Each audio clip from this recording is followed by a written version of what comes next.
Hi everyone, welcome back to my channel. So today I'm going to do a get ready with me talking about my trip to Japan. The last couple of videos I've done of these, I've just kind of spoken directly to the camera and I feel like they can be a little bit awkward.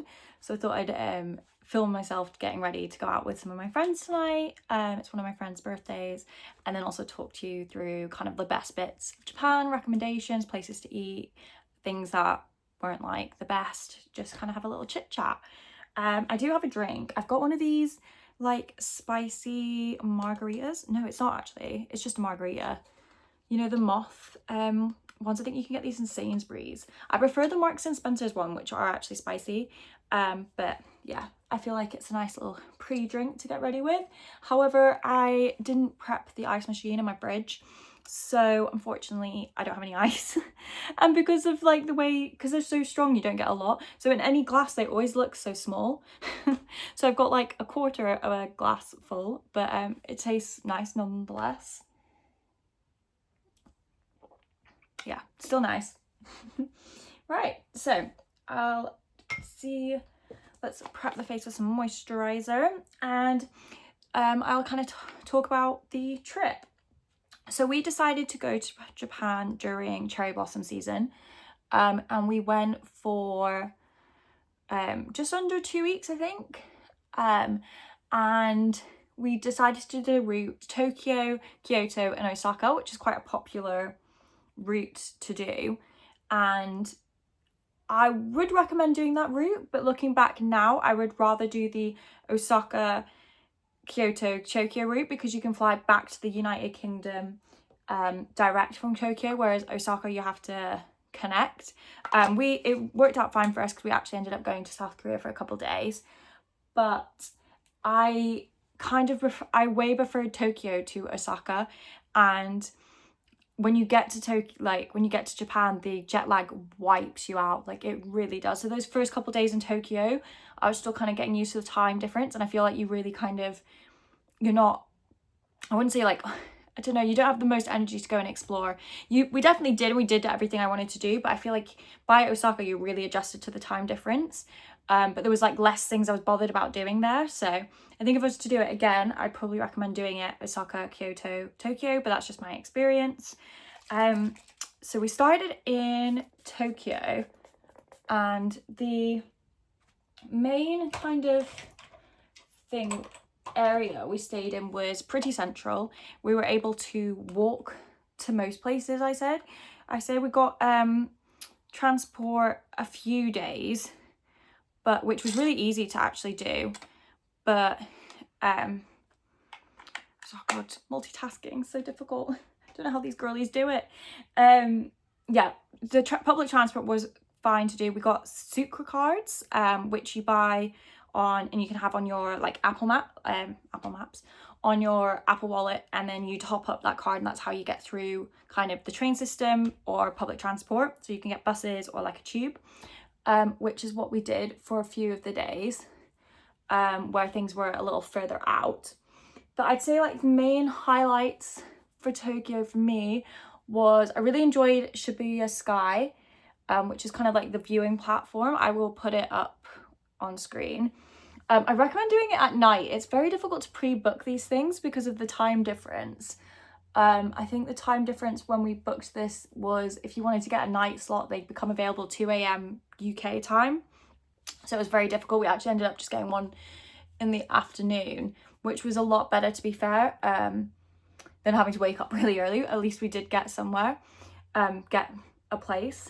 But the Shibuya crossing is probably also, I'd say, better to see at night, so it kind of works out well anyway. And then we were there for, I want to say 3 days in Tokyo. I can't remember if it was 3 or 4 days. So the first day we kind of did Shibuya crossing, Shibuya Sky, which was great. I was so severely jet lagged, kind of had an early night. And then the next day we actually planned to go to Mount Fuji. This was by far my favorite day of the whole trip. It was 100% worth it. It was insane, like honestly amazing. You do have to keep an eye out on the apps, because visibility is only available not every day. I think it's like 70 days a year. So you just need to make sure, otherwise you'll go and you won't actually see Mount Fuji. We were umming and ahhing whether to do a day trip or whether to just kind of do it ourselves, but we ended up deciding to do a day trip with like a provider, which I'm so happy we did. It wasn't that expensive, and it was just, it took the ease out of it. You just like, it was just so straightforward. You just got on a train, on a bus, and then they took you there. They took you to like the main viewing point. I'll put it here with names. I'm not gonna try and pronounce them because it was I can't even pronounce, like, yeah, I'm just not even gonna attempt to. But they basically took us to the main kind of viewing point, and then we went to a lake and then like a little village for the day, which was really, really cute, really, really nice. And we got some pictures, and it was just really straightforward, and it wasn't that expensive either. And we were really lucky. We saw Mount Fuji, really visible in the morning, but then it did cloud over in the evening. But I 100% recommend that day. And also just like, there's places we wouldn't gone to if you decided to do the public transport route instead of going through a tour. I don't know how you would have got to like the lake or like the village, because there wasn't any like public transport near those places. So you probably have to get a taxi, but yeah, I just thought it was easier, and I would definitely recommend the tour. We then, the next day, went to the fish market. I think it's called Niger. I'll put it on the screen. I don't actually recommend this. I think it's a little bit of a tourist trap. It didn't help when we went. It was absolutely pissing it down with rain. Like, it was just, yeah, torrential. So we're just kind of walking around, and it was just like all wet, and like it was just like less than ideal. But we did try some amazing food. We tried some steak, and the tuna was insane. It was really good, but I just do feel like you pay a premium for those types of places, which, yeah, I just don't think I'd recommend it. I think you're going to do a market of that kind of type. There's one in, I believe it's Kyoto. Was it Kyoto? Yeah, Kyoto. And which was so much better. It was way more valuable, like more cost effective, and just the food was like equally as good, if not better. So yeah, I really recommend that one over the other one. So I'll put like the two markets. This is the one we preferred. It was also kind of partly undercover in Kyoto, so it was just easier to get around. And yeah, I just really recommend that one. Both were great, and I'm glad we did both. But if there's something in your trip to kind of avoid, like if you're time restraint, I would kind of prioritize doing other stuff rather than that. We then went to a park with one of the main temples. I will put a picture of the temple here with the kind of name of the temple. But yeah, we went to a park which was really nice to walk around. It wasn't the Imperial Palace. We didn't actually go to the Imperial Palace. We just kind of walked through the grounds and stuff, which was really nice. And you also, to get to other things, you kind of walk past the Imperial Palace a lot, so we didn't feel the need to go. But we did go to this particular temple and then also the park, and there was actually a really nice restaurant in the park, which was, I think it's called Everyone's Cafe, and they did the really fluffy pancakes that you see all over Japan, but like so reasonable. We didn't have to wait like in crazy long queues. Really, really recommend. So I'll put that, like a picture up here as well with that. That was great and really good, like affordable as well. And then kind of in the evening we did Team Lab Planets, which is kind of immersive experience. Again, really, really enjoyed this. I thought it was really, really fun and interactive. Again, because the tickets come out at 2 a.m. UK time, to get tickets for like a good time is quite difficult. So we went at 8 p.m. right before they were closing, which I would say was, I try and get an earlier slot because they do rush you because they're closing soon. So they'll be like, you have to do these ones first rather than this room, because otherwise you won't get round to them. So maybe like a 7 p.m. slot would be great. And then after that, we did Tokyo Tower, which, yeah, it was great. I mean, it was fine. Walked past it. Yeah, I mean, it's cool at night. I don't think I'd be that bothered about seeing it during the day, just because it is essentially just a tower, like a cool red, kind of looks like the Eiffel Tower. I really love it. But yeah, I think it'd be cooler to see it at night when it's in its best kind of element, I guess. But yeah, and then the next part of our trip was to Kyoto, and we got the bullet trains to Kyoto, and I really, really recommend getting your luggage sent ahead. So you can, in Japan, you can send your luggage ahead to your next destination without having to put it onto like the bullet trains, which is great. It was amazing service. Like, so you get to your next hotel and your luggage is there, and you didn't have to lug it on all the public transport, which is quite, yeah, it's massive. All the like Tokyo Station was crazy. I don't know how I'd get like a 20 kg suitcase like running through that train station. Was, yeah, a nightmare. So definitely recommend doing that. And then we got a bullet train straight to Kyoto, where we were staying. We stayed in a traditional ryokan hotel, which was lovely. And we had an onsen spa as well, which was great. You do have to be like fully naked, which, yeah, is a bit of an experience. You have to be fully naked if you go in there, and you have to cover any tattoos if you have any. I don't know if I'd do it again, but it was a good experience to try it.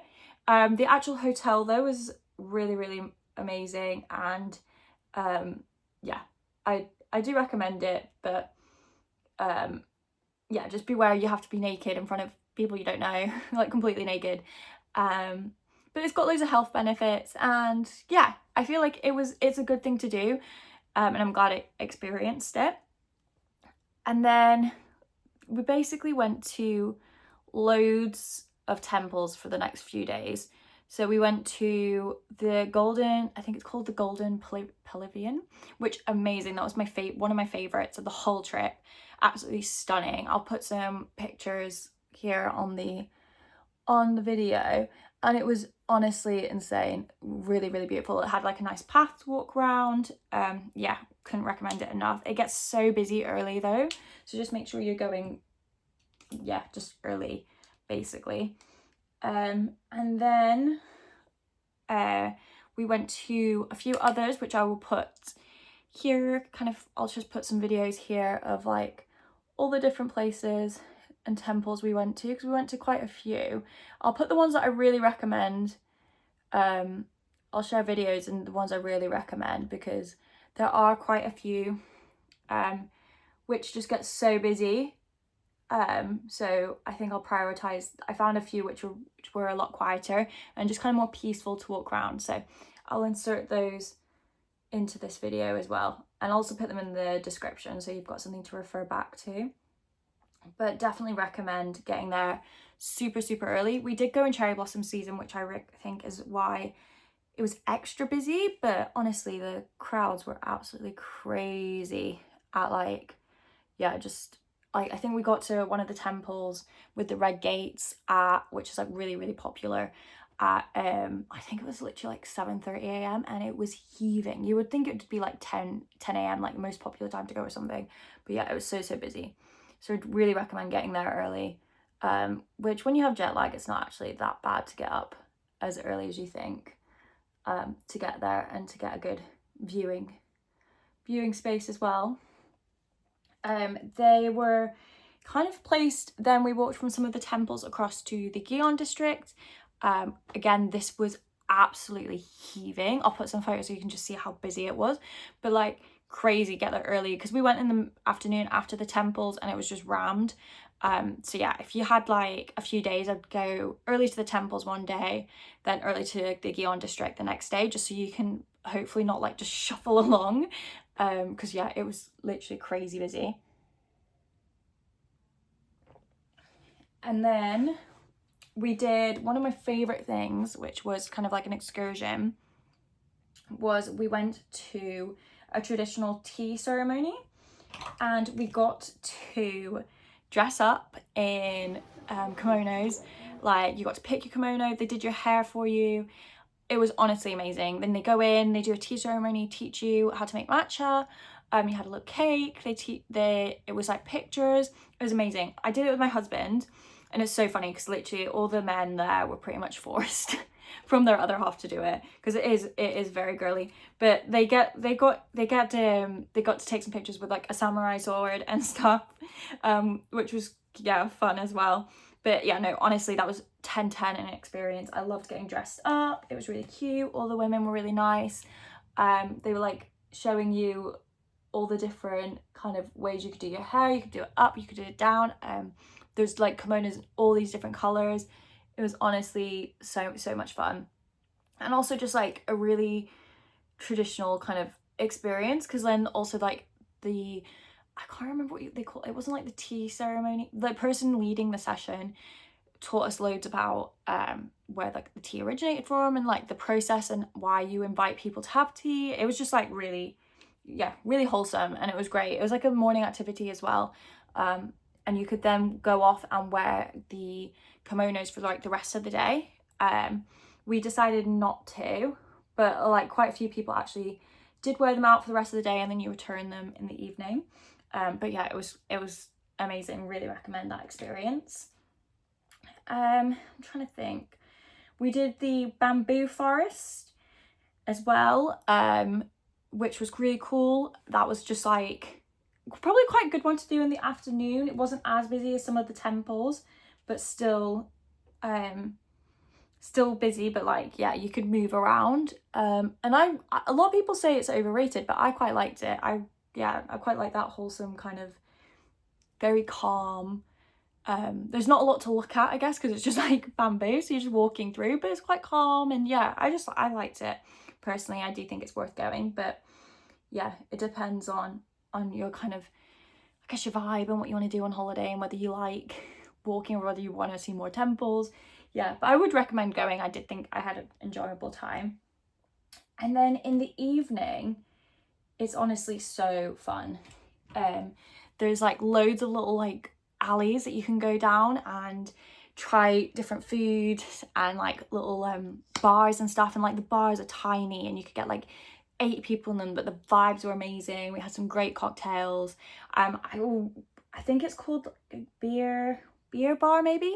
It was awesome. It was like basically loads of like different currencies all over the walls. Like it was blasting like old school like music.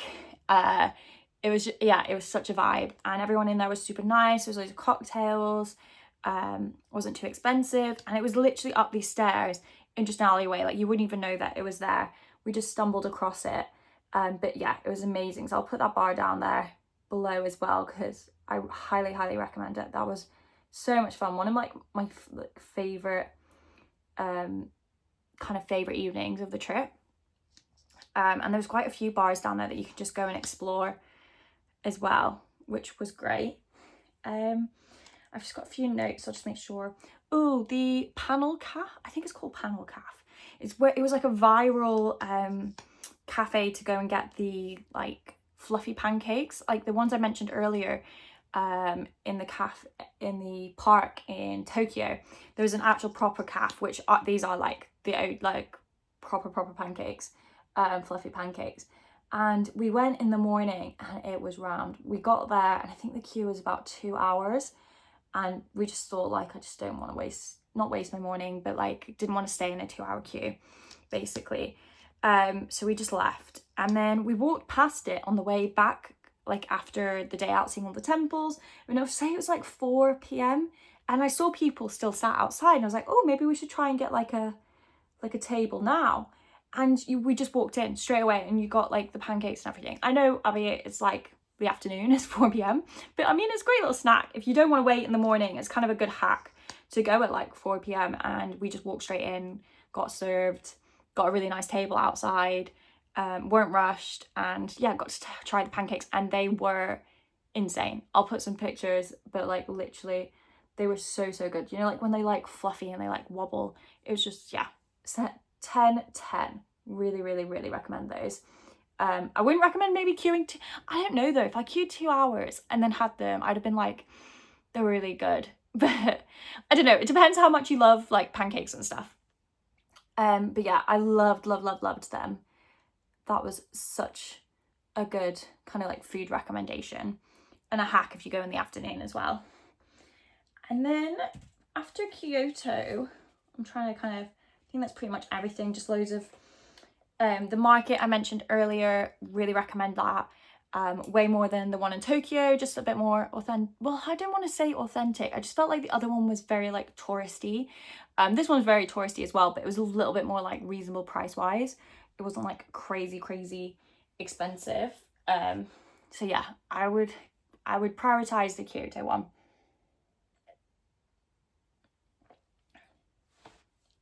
And then moving on to Osaka. So we went to Osaka, I think we had like I want to say 2 or 3 days in Osaka, and oh my god, when I tell you it was raining, it was crazy. It was like chucking it down, like the worst weather of like the trip. So this was a perfect time to go shopping, and I actually picked up my first Chanel bag, which was insanely exciting. My poor husband had to go around, I want to say like at least like 14 stores. There was such a good video that I watched before going out there, which I'll tag below if you're like looking for designer kind of secondhand items. She was amazing. I literally just followed like all the places she went and found the bag of my dreams, like literally my dreams. And that was amazing.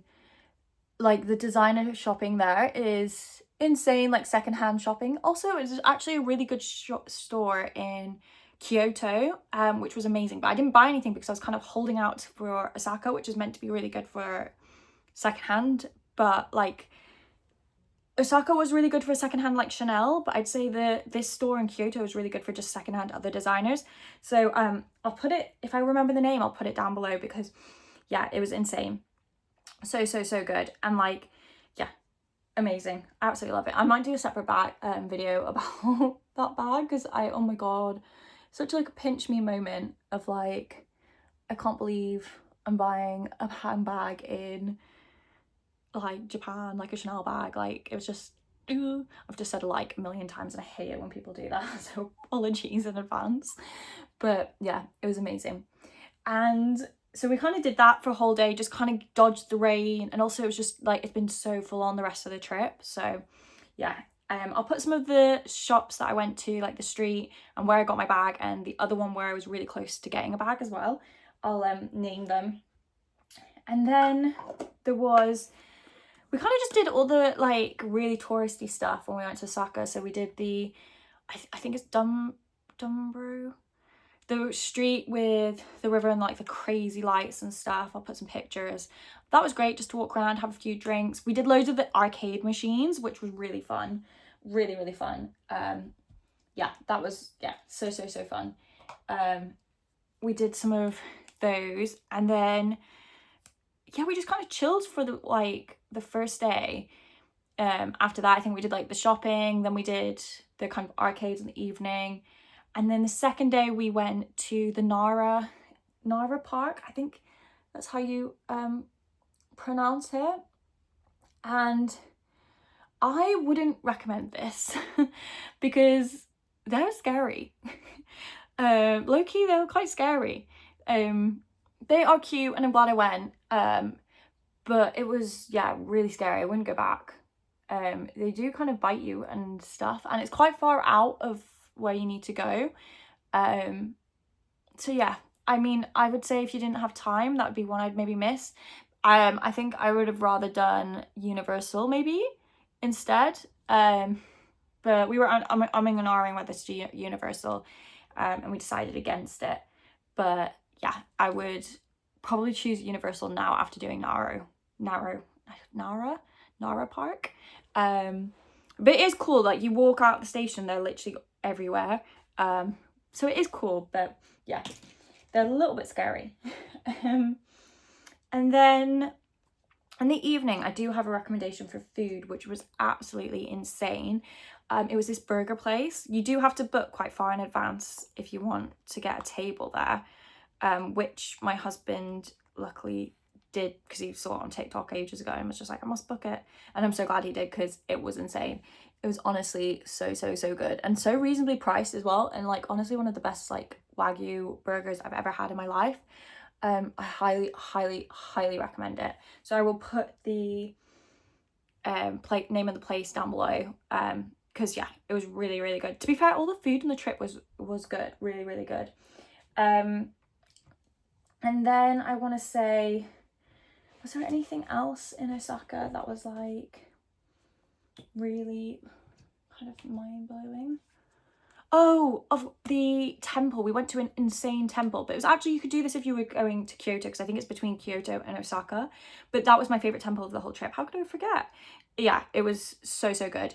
I'll put some pictures. I really liked it because you got some stamps when you walked around, which felt really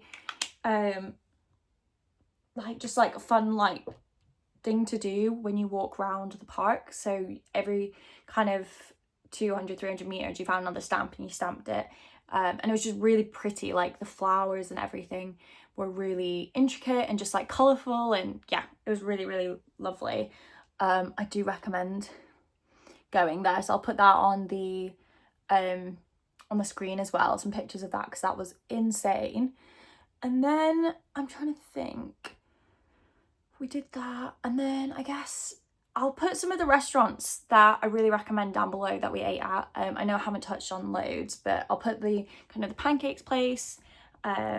There was a few other restaurants that were really good as well, like the burger place I mentioned. There was another good burger. So if I've got like names of restaurants and we enjoyed them, I'll put them down below.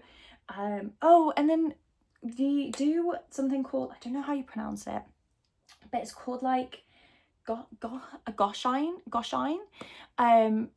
And I'll put it on the screen, and basically at some temples you go to, you can get them to draw like an image in a book, and then you go to each different temple and they add to your book, and it's great, like kind of, what are they called, souvenirs. Yeah, it was a great souvenir to have.